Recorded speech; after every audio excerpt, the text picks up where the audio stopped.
Welcome everybody, great to see you all. Thanks for joining for our Peak 500 overview and breakdown.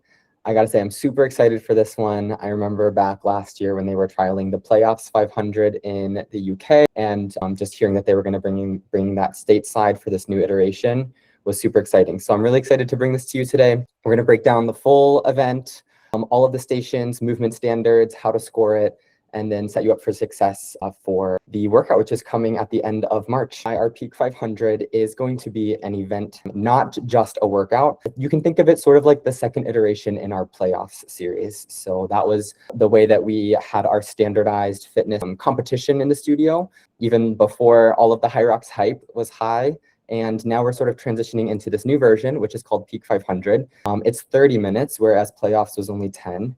And it's designed for challenging your capacity, your output, and your mental toughness. So it's 500 points you can get and 5 stations. Looking at where you may fall in the point system, most of your athletes will fall probably within the 300 to 400 range on their point system.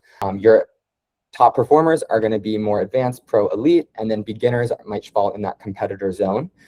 But like all of the assessments at F45, the first time we do something is always information, it's always data, and then we can see how we change over time. And the goal, of course, is to improve, get a little faster, a little stronger. So to go over the layout for Peak 500, just 5 stations, so very simple in terms of setup. There's not a ton of equipment. Stations 1, 2, 3, and 5 should be on your training floor, and then station 4 should be utilizing the entirety of your track in the front of the room. And this is an event that runs in waves similar to playoffs, so you won't need to worry too much about capacity. Based on timing, you'll send people out.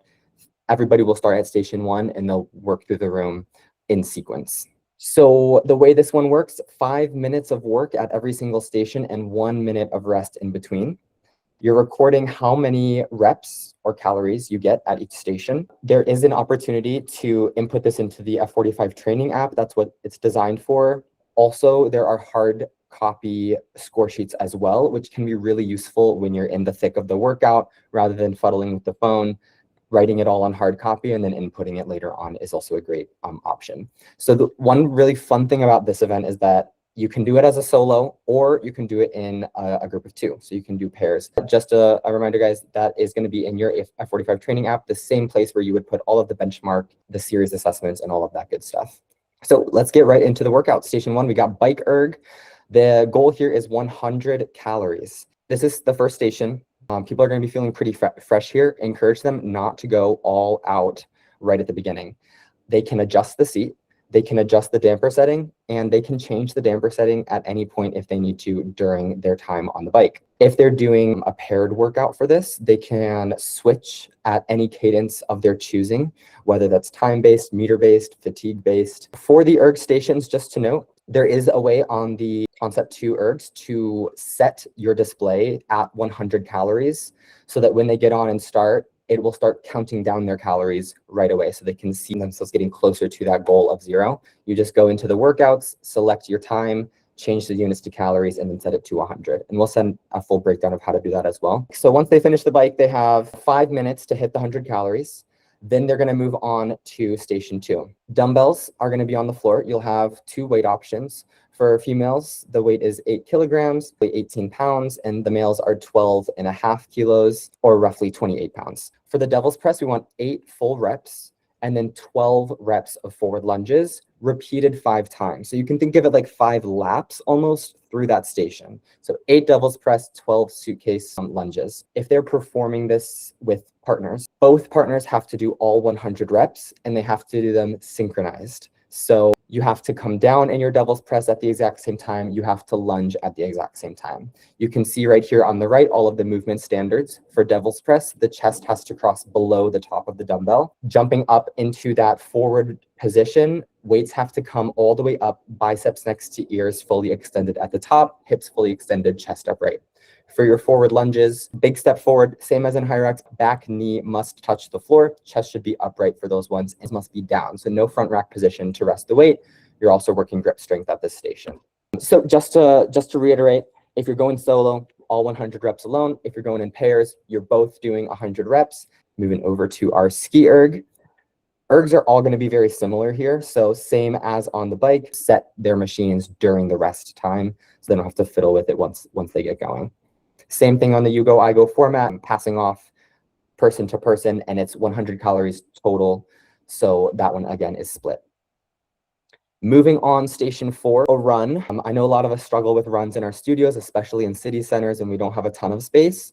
So it's going to require a little bit of math. Measure out exactly how far you have the ability to run on your turf. We need to hit 300 meters of running. So whether you do 20 shuttle sprints of 15 meters or 30 shuttle sprints of 10 meters, it doesn't quite matter. You can adjust it based on your studio, but they just have to hit that 300-meter total for the runs.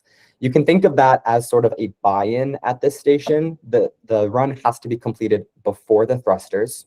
So after you complete the 300 meters, running back and forth, you're going to go to the barbell and we'll do thrusters. You'll take it to a front rack position.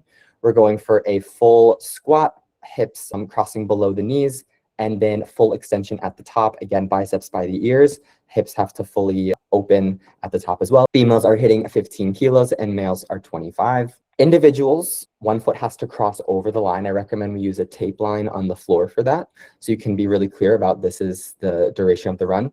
They don't need to tap the floor, so if you want to put out cones, maybe to delineate that as well, there's no need to tap. They can stay upright for that. For pairs, they have to do the run together again, so synchronized. 300 meters running, they must cross over that tape line or over that cone at the exact same time in order for those reps to be counting. Same thing for the thrusters. Pairs are going synchronized, and of course, solo is going at their own pace. It takes us over to the rowers. Again, 100 calories, same idea here. Adjust the foot straps beforehand and adjust the damper as much as needed. This is your final station, so this is your chance to really pour all of your energy out there and finish strong. I really love that they made the rower station 5 for this, because in our traditional playoffs, it was station 1. So that's all 5 stations. Again, not a ton of equipment on the floor, but it is really important that you make sure you have enough space at each station for how many people you're going to be sending. And that's going to be very dependent on how much equipment you have. If you have the traditional world pack, you might have to send less folks than if you have an expansion pack, depending on how many ergs you have, as well as how many dumbbells you have. If you're using your track for the sprints as suggested, again, depending on the size of your studio, you may have to have people on the training floor doing those sprints as well. How many people can we send in each wave, whether they're solos, or how many people can we send in each wave when they're doubles, keeping in mind that everybody will need their own pair of dumbbells. So 100 calories or 100 reps per station is the goal here. If you have folks that are completing that 100 goal, once they hit that last moment, they're going to look up at the clock and see how much time is left on the timer. So the timer is always counting down from 5 minutes at each station. So let's say they have 10 seconds left on the timer. They just crossed that 100-calorie mark. Then they'll write that they got 100 calories plus 10 seconds. Any seconds that are left over at the end get added onto your score. So it's variable in case you have a lot of top performers at your studio. It gets down to the nitty-gritty in terms of the leaderboard. It's also helpful to note for people, if they do get the 100 reps or the 100 calories, they get extra rest time. So that is a big pro of getting through them quickly. You can see an example down here also of the score sheet. This is available on Playbook under resources. If you search Peak 500, you can print this out, have a bunch of copies at your studio for during the race. We really do want this to feel like something a little different than the day-to-day. This is a chance to break up the normalcy of our athletics programming, offer a little bit of competition, whether that's competition with others in the studio or competition with themselves. We are going to be seeing this workout twice this year at the end of peak phase. So again, that's going to be the end of March. We'll see it again at the end of September. So it's every other peak phase that we're going to see this competition on the floor. Allie? I was wondering, because we have 4 Saturday classes right now. If 3 of them are typically full or very busy and the 4th one is not as busy, how would you recommend kind of programming this? Would it just be like one start time, like 8 a.m. start time, everyone comes and we just put it all into waves? Or would we have like 2 different start times? What would you recommend? That's a really great question. If you decide that you can send waves of 4 people, or if you decide you can send waves of 6 people. You could set up a sign-up sheet for start times, so every 5-minute increment, right? Because 5 minutes at one station, then they'll rotate to the next. So you could do it that way. You could also do a bulk start time if you're sending 4 people at a time. If you can fit a number of people in within an hour increment, you could set your class capacity to whatever that is for you, whether that's 40, 50 people, and then they can all know that they're coming from that 9 to 10 a.m. chunk.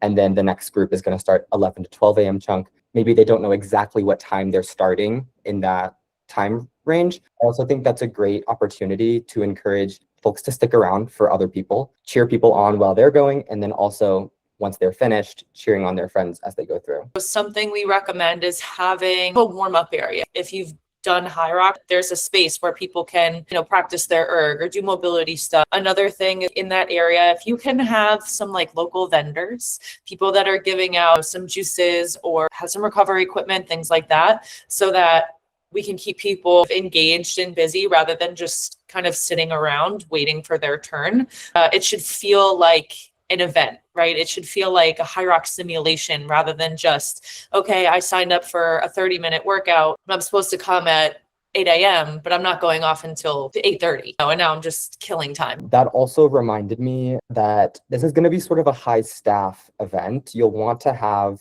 coaches who are going to be there repping or no repping your clients or members right there in the studio. If you can staff up, if you have enough staff to have a coach at every single station, that would be ideal. Or if you don't quite have enough people, you could have one staff member stick with one group the whole time, move through with them through the room. The more staff you can get in the room on a day like this is going to be better. So when running it, it's everyone has to start at station 1 and they run through all the way till 5. It's not like one person's at 2, one person's at 3, et cetera, et cetera. Having the first people go, and then once they move to station 2, you have the next group come in and start station 1. And then just keep an eye on the timer to make sure we're pressing play so it's continuous. That's exactly right. And once you press play, it will run continuously. So it'll have a 5-minute timer for station 1, and then it'll have a 60-second break for them to rotate. Immediately, the next 5-minute timer will start. So during that transition, that 1-minute rotation, you can be having your next wave. Use your mic too, right?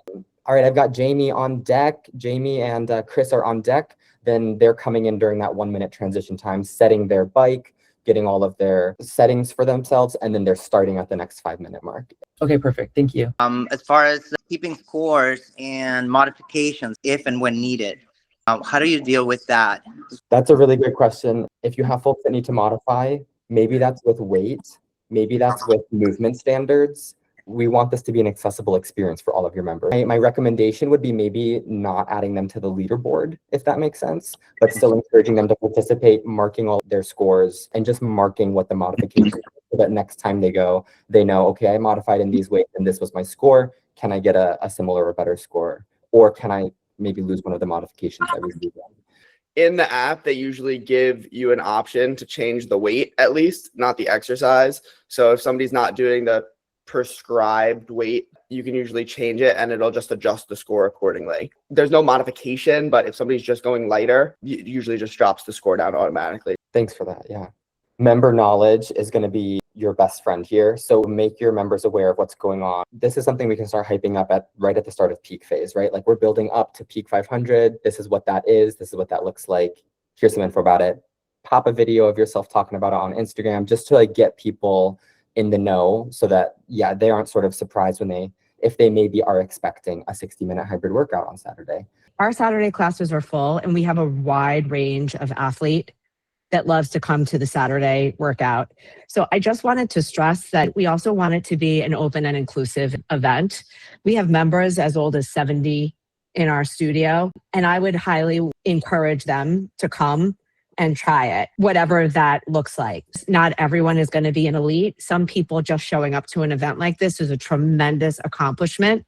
And we are an inclusive and open environment for all levels of athletes. So I just want to make sure that messaging comes down to the coaches who might out of the gate want to be very strict and militant about how this is run. So just the soft touch as well for those members who might be intimidated or who are slightly older, to please encourage and create heat where that group of people can work together and feel super successful, just like our elite athletes do as well. Liza, thank you so much for saying that. The same way that Peak 500 is for everybody is the same way that triple double is for everybody, the same way 50-50 is for everybody. And how I coach a triple double for somebody who's 70 years old or maybe even new to fitness is going to be completely different than how I coach that for an elite member, right? And I think that's so important for us all to remember. So thank you so much for saying that. Also, green stars. This might not be the best day to encourage a green star to jump into F45. And if they do, to give them that little nudge of, we're so happy you're here. Yeah. This is an event. This is a one-off. We are going to see it one more time in 6 months. But for today, we're just so glad that you can be here for this event. But I suggest you also come back on Monday for Enduro. Or we call them beforehand and we introduce ourselves and we redirect that energy to the Monday that Anna referenced. Totally. Never get a second chance to make a first impression. Thank you all for being here. Take this information, tell your coaches, tell your friends, tell your members, and let's build some epic hype for this workout. We'll be sending out additional resources, especially once the workouts are on the TV app. So just be on the lookout for all of those resources coming your way. I think it's gonna be awesome. If anything else comes up, by all means, reach out to me, reach out to Anna. We are here to support you, the whole athletics team. I think that's about it. Anna, anything else to add? No, I think you got it. Thank you so much, Joey. And just to reiterate, as he said, reach out to any of your athletics reps. We're always here to answer questions and help. So that's it. Thanks, you guys. Thank you, Joey. Thank you. Thanks, Joey.